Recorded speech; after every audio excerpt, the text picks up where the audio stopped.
രാഹുലിനെ പോലെ ഉഗ്രവിഷമുള്ള പാമ്പല്ല മുകേഷിന്റേത്, അത് വെറും ഒരു പഴുതാരയാണെന്നൊരു ചേച്ചി പറയുന്നു. അനുഭവം ഗുരു അല്ലേ? കോടതി വിധി കേട്ട ഉടനെ സഖാക്കൾ കാശ് കൊടുത്ത് പടക്കം മേടിച്ച് പൊട്ടിച്ചു തുടങ്ങി.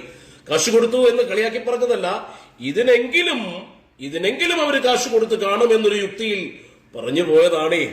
കാര്യമൊക്കെ നല്ലത് തന്നെ. പക്ഷേ രാഹുലിനെ അങ്ങനെ ചെന്നങ്ങ് അറസ്റ്റ് ചെയ്യാൻ പറ്റുമോ പ്രിയപ്പെട്ടവരേ?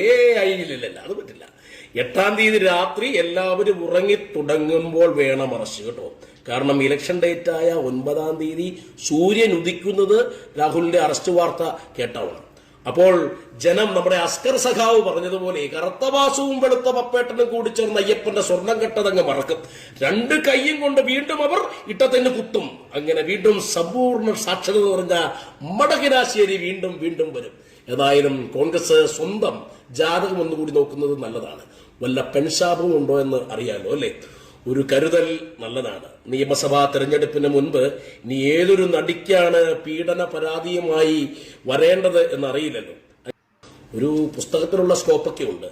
പേര് ഞാൻ പറയാം, എന്റെ സത്യാന്വേഷണ പീഡന കഥകൾ. നന്ദി പ്രിയപ്പെട്ടവരെ.